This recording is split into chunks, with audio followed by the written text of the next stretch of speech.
ఎందుకు మాగంటి సునీతకి ఓటేయాలి? అంత మంచి పనులు చేసి కొన్ని సగంలో అని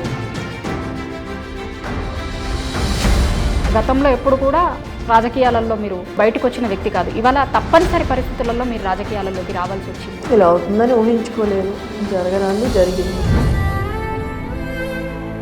మనం మంచిగానే వెళ్తున్నాము. కేటీఆర్ గారు వీళ్ళందరూ ఉన్నప్పుడు మీరు నియోజకవర్గ ప్రజలందరూ మీ ముందున్నారు. మీరు కొంత ఒక ఉద్వేగానికి లోనయ్యారు.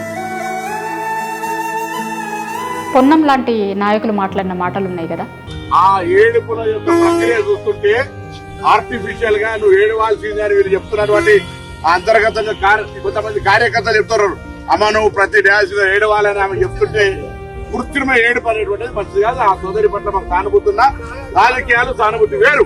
ఏం సమాధానం చెప్తారు మీరు? వాళ్ళ విజ్ఞతకే వదిలేస్తున్నాను. టైం అనేది ఒకటి ఎవరికైనా వస్తుంది. ఆ టైం వచ్చినప్పుడు సమాధానం చెప్పాలి. మీకు మీ పిల్లలకి ఎప్పుడన్నా టైం ఇచ్చటంలో ప్రజలకి ఎలా అయితే అండగా ఉండేవాళ్ళు, వెళ్ళిపోయేవాళ్ళు. ఎప్పుడు ఫోన్ వచ్చినా ఏదైనా ఇబ్బందులు ఉంటే ఎమ్మటే వెళ్ళిపోయేవాళ్ళు. తను ఓన్ డ్రైవింగ్ చేసుకొని వెళ్ళిపోయేవాళ్ళు.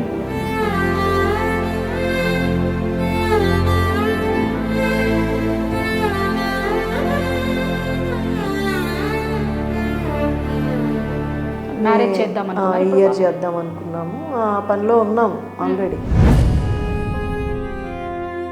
మీ పిల్లలు, అమ్మాయిలు, ఆడపిల్లలు కూడా ప్రచారం చేస్తున్నారు.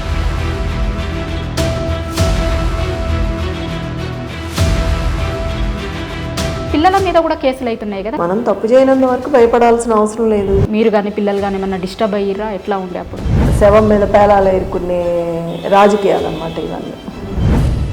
ఒక సాధారణ మహిళ ఎదుర్కోలేదు అనే కొన్ని కూడా అటువైపు నుంచి వినిపిస్తున్నాయి కదా. ఇందిరాగాంధీ లేడీనే కదా.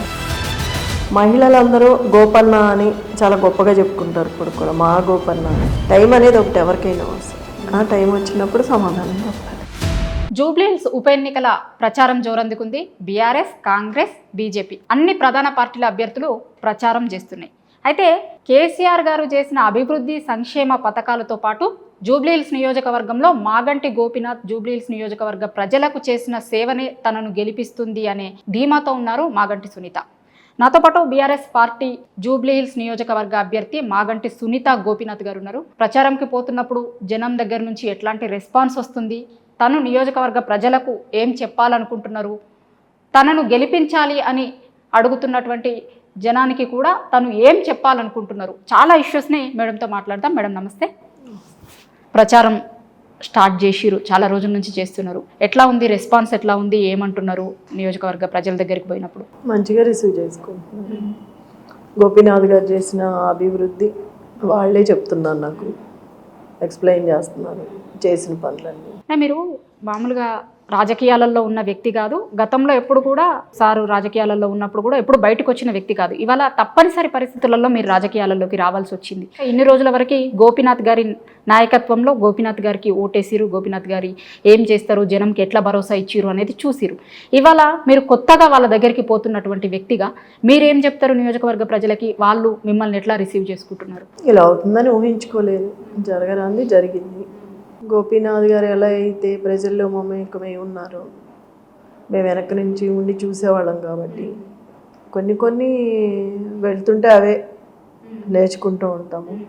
ప్రజలకి ఎలా అయితే అండగా ఉండేవాళ్ళు, ఎవరికి ఏ ఇబ్బంది ఉన్నా ఏ టైం అయినా వెళ్ళిపోయేవాళ్ళు. ఎప్పుడు ఫోన్ వచ్చినా ఏదైనా ఇబ్బందులు ఉంటే ఎమ్మటే వెళ్ళిపోయేవాళ్ళు. తను ఓన్ డ్రైవింగ్ చేసుకొని వెళ్ళిపోయేవాళ్ళు.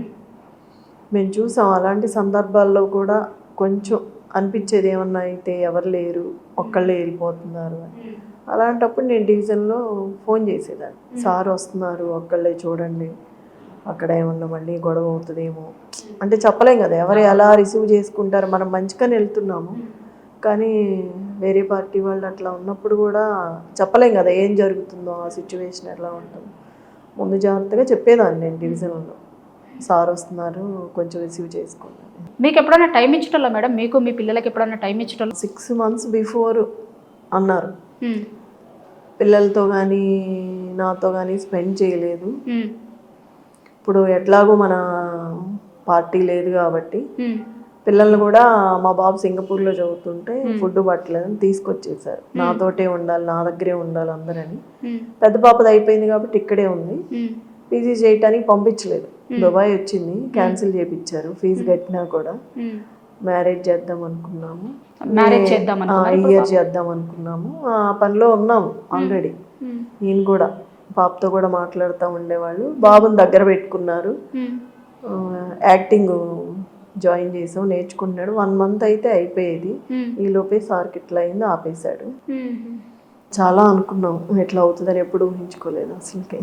పొన్నం లాంటి నాయకులు మాట్లాడిన మాటలు ఉన్నాయి కదా, ఏం సమాధానం చెప్తారు మీరు? ఆయనకి ఒక కుటుంబం ఉంది, ఈ ఫ్యామిలీలోవి రాజకీయాల్లోకి తేకూడదు, బాధ అనేది ఎవరికైనా ఉంటుంది.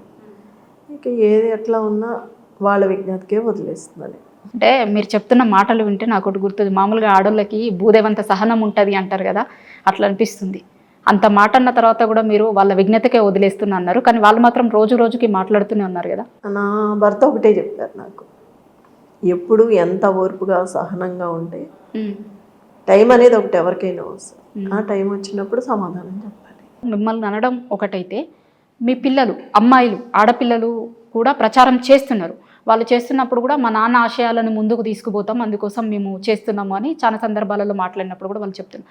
ఆ పిల్లల మీద కూడా కేసులు అవుతున్నాయి కదా, శిశిరాన పెద్ద అమ్మాయి మీద అనుకుంటా కదా, అక్షర మీద కేసు అయినట్టుంది. పిల్లల మీద కూడా కేసులు పడే పరిస్థితి కనిపిస్తుంది కదా, ఏమంటున్నారు పిల్లలు? ఏమన్నా నాకు ఏటు అక్షరాకి పెట్టారు, మేమేం అనుకోవట్లేదు, మేమేం భయపడలేదు. నా భర్త ఉన్నంతకాలం మేము కొన్ని నేర్చుకున్నాము.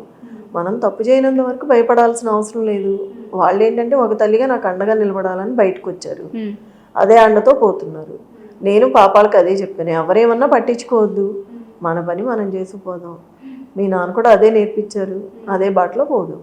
పిల్లలు ప్రచారంకి పోయినప్పుడు వాళ్ళకి ఎట్లాంటి, మీరు ఇందాక అన్నారు ఇంత పెద్ద కుటుంబాన్ని ఇచ్చిపోయిరు అని, పిల్లలు కూడా ప్రచారంకి పోయినప్పుడు ఏం చెప్తున్నారు? వాళ్ళ దగ్గర నుంచి, జనం దగ్గర నుంచి మాట్లాడుతున్న మాటలు మీతో షేర్ చేస్తారు కదా, వచ్చిన తర్వాత సాయంత్రం ఇంటికి వచ్చిన తర్వాత చెప్తారు కదా, పిల్లలు ఏమంటున్నారు? అంతకుముందు నాన్న తీసుకున్న డెసిషన్ కరెక్టే, మనకి టైం ఇవ్వకపోయినా ఇంత నాన్న ఎన్ని మంచి పనులు చేశారు, కొన్ని మనకి చెప్పలేదు, వాళ్ళే చెప్తున్నారు, ఎక్స్ప్లెయిన్ చేస్తున్నారు. ప్రతి ఇంట్లో ఫోటో ఉంది, కిచెన్లోకి వెళ్ళి మీ ఫాదర్ ఇచ్చారు ఇవన్నీ మాకని చూపిస్తున్నారు. ప్రతి ఒక్కళ్ళు ఏడుస్తున్నారు, బాధపడుతున్నారు. నాన్నకి ఎంతమంది ఉన్నారని ఫస్ట్ టైము వాళ్ళు చెప్తుంటే ఇన్ని మంచి పనులు చేశారని. చదువు లేని వాళ్ళకి చదువు చెప్పించారు, ఇబ్బంది ఉన్న వాళ్ళకి ఇబ్బంది తొలగించారు, అన్నీ చెప్తున్నారు. మాకు ఈ హెల్ప్ చేశారు, ఈ హెల్ప్ చేశారు అని చెప్తా అంటే వాళ్ళు కూడా ఏడుపు వచ్చింది మాకు కూడా అని చెప్తున్నారు. చివరిగా మీరు ప్రచారం చేస్తున్నారు, చాలా రోజుల నుంచి నడుస్తూ ఉంది, మీరు మీ కుటుంబ సభ్యులందరూ ప్రచారం చేస్తున్నారు. ఎందుకు మాగంటి సునీతకి ఓటెయ్యాలి జూబ్లీహిల్స్ నియోజకవర్గ ప్రజలు అంటే ఏం చెప్తారు మీరు? నా భర్త చేసిన అభివృద్ధి పనులు, కేసీఆర్ గారు ఇచ్చిన పథకాలు అన్నీ చేసుకుంటూ వస్తున్నారు. ఆయన చేత్తోనే అందించేవాళ్ళు ఈ పథకాలని, ఇంటికి వెళ్ళి ఒక్కొక్కరికి మధ్యలో మిస్ అవుతాయేమోనని. అంత మంచి పనులు చేసి కొన్ని సగంలో ఆగి కొంతమంది ఇబ్బందితో ఉన్నవాళ్ళు, ఈయన ఏ ఆశయంతో అయితే ముందుకు వచ్చారో ఆశయాలన్నీ నేను నెరవేర్చాలనే పట్టుదల నాకు వచ్చింది. ఆ పట్టుదలతోనే వచ్చాను. ప్రజలకి నా భర్తలాగా నేను కూడా అండగా ఉండి వాళ్ళకి హెల్ప్ చేస్తూ ఉండాలి. ఒక సాధారణ మహిళ ఎదుర్కోలేదు అనే కొన్ని కూడా అటువైపు నుంచి వినిపిస్తున్నాయి కదా, దానికి మీ కౌంటర్ ఏంటి? ఒక మగవాడే చేయాలనే ఉంది, ఒక ఆడదైనా చేయొచ్చు. ఇందిరాగాంధీ లేడీనే కదా, జయలలిత, వీళ్ళందరూ ఇప్పుడు కొంతమంది ఉన్నారు మన రాజకీయాల్లో, లేడీసే ఎక్కువ ఉన్నారు కదా, అందరూ చేస్తున్నారు కదా. నేను కూడా ఒక లేడీనే, మనం చేసే విధానాన్ని బట్టి ఉంటుంది. మగవాళ్ళే చేయాలని రూల్ ఏం లేదు అక్కడ. మనకి ఛాన్స్ వచ్చినప్పుడు చేసి చూపించుకోవాలి, చేయగలమని. ఆ ఛాన్స్ నాకు వచ్చింది, రేపు నేను చేసి చూపిస్తాను. చివరిగా ఏం చెప్తారు మీ నియోజకవర్గ ప్రజలకి? మాగంటి సునీత గోపీనాథ్ జూబ్లీహిల్స్ ప్రజలకు ఏం చెప్తుంది? మాగంటి గోపీనాథ్ అంటేనే ప్రజలంటేనే గోపీనాథ్. మహిళలందరూ గోపన్న అని చాలా గొప్పగా చెప్పుకుంటారు ఇప్పుడు కూడా, మా గోపన్న అని. వాళ్ళ గోపన్న వాళ్ళకి ఎట్లయితే అండగా ఉండి సహకరించి అన్ని పనులు చేసి పెట్టారో అదే అండదండలుగా వాళ్ళందరికీ నేను అండగా ఉండి పనులు చేసి పెడతాను, ఏ ఇబ్బంది ఉన్నా సరే. జూబ్లీహిల్స్ నియోజక ప్రజలు మాకు అండగా ఉన్నంతకాలం మేము ఇదే గెలుపుతో ముందుకు వెళ్తాం. Thank you madam.